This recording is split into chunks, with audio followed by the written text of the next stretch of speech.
26वां JPSC exam होना था, भ्रष्टाचार के चलते वो जो है ना 14वां में अटक गया। सूर्य सिंह बेसरा द्वारा छात्र आंदोलन का समर्थन, हेमंत सोरेन से इस्तीफा तथा राष्ट्रपति शासन की मांग, जेपीएससी और जेएसएससी की अनियमितता सीबीआई से जांच हो, परीक्षा संचालन और नियोजन नीति में जवाबदेही सुनिश्चित हो, छात्रों के करियर का क्षतिपूर्ति उसका मुआवजा देना चाहिए। क्योंकि नियमतः 26 वर्षों में जो है 26वां जेपीएससी एग्जाम होना था, लेकिन अनियमितता भ्रष्टाचार के चलते वो जो है ना 14वां में अटक गया। झारखंड सरकार जो है ये उस लायक नहीं। अब सीधे हम लोग शिक्षा नीति हेमंत सोरेन पे है और कार्मिक विभाग के अंडर में जेपीएससी है। और मैं ये उजागर करना चाहता हूँ, ये सीआईडी से नहीं चलेगा, क्योंकि सीआईडी राज्य सरकार के कठपुतली है और ये मामला मुख्यमंत्री और तमाम मंत्री संतरी का ये बहुत बड़ा आंच आ गया है।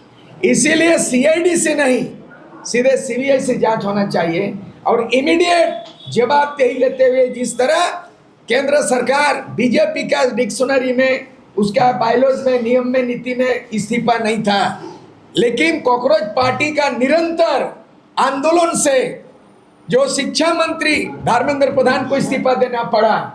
आज हम लोग तमाम यहाँ के जो भी बुद्धिजीवी हैं, हम लोग चिंतन मंथन किया।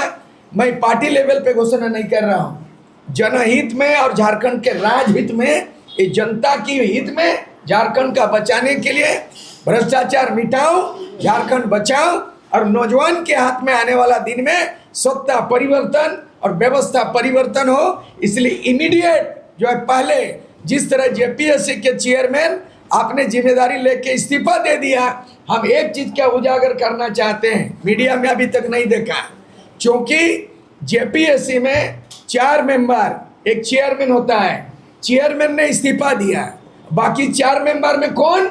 उसमें प्रमुख मेंबर है डॉक्टर भट्टाचार्य, और वो कौन है? सुप्रिया भट्टाचार्य की पत्नी है। जो भी लेन देन हुआ, मेरे इंफॉर्मेशन है कि बंगाल में तय होता था और बिहार में तय होता था और हरियाणा और राजस्थान बाकी लोगों को नौकरी बेचता था। नौकरी बेचने वाला, जमीन बेचने वाला और तमाम चीज बेचने वाला।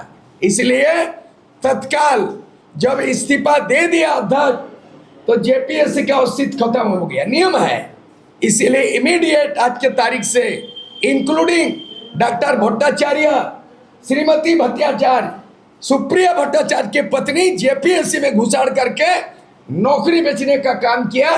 कोई मीडिया में नहीं, मैं खुलेआम चुनौती देके कह रहा हूं कि जो भी लेन देन हुआ है चेयरमैन से लेके, जिसका नाम उजागर नहीं हुआ वो है सुप्रिया भट्टाचार्य, पार्टी का प्रमुख नेता, झारखंड मुक्ति मोर्चा का सरकार चला रहा है। और ये जो सिंडिकेट इसलिए इस्तीफा मांग रहे हैं, यहाँ पर पार्टी झारखंड मुक्ति मोर्चा पार्टी चलाता सुप्रिया भट्टाचार्य, उनका पत्नी डॉक्टर सुप्रिया भट्टाचार्य जेपीएससी में मेंबर कैसे बना?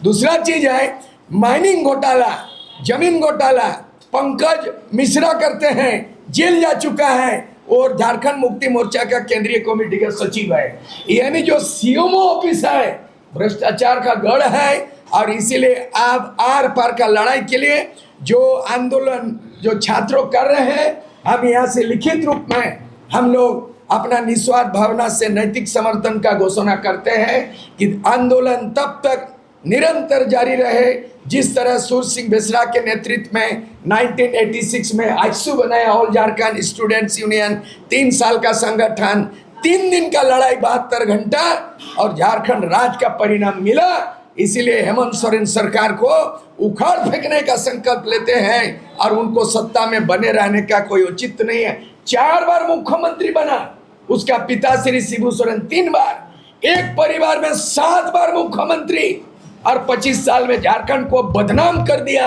और करोड़ों नौजवान का करियर को खत्म किया।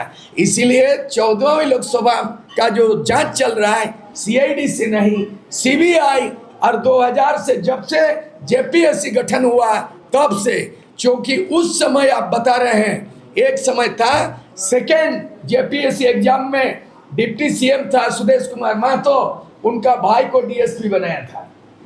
तो आप जब जब मंत्री बनता भाई भतीजावाद चला, और आज भी वही हालत है कि सुप्रिया भट्टाचार्य जेएमएम का सुप्रीमो और उनकी पत्नी जेपीएससी का मेंबर है, उसका नाम नहीं आ रहा है। ये तत्काल उन लोग रिजाइन दे और सीबीआई के शिकंजे में हो, और हम लोग भी ऑफिशियल जो बनेगा शिकायत सीबीआई से, इनकम टैक्स डिपार्टमेंट से और ईडी से हम लोग मांग करेंगे कि इन 25 वर्षों के अंदर में 14 बार सरकार बना और 14 बार बना है, और झारखंड को ये लोग काया पलट होना था, लेकिन अब काया पलट नहीं, झारखंड में 2029 के पहले तख्ता पलट करेंगे।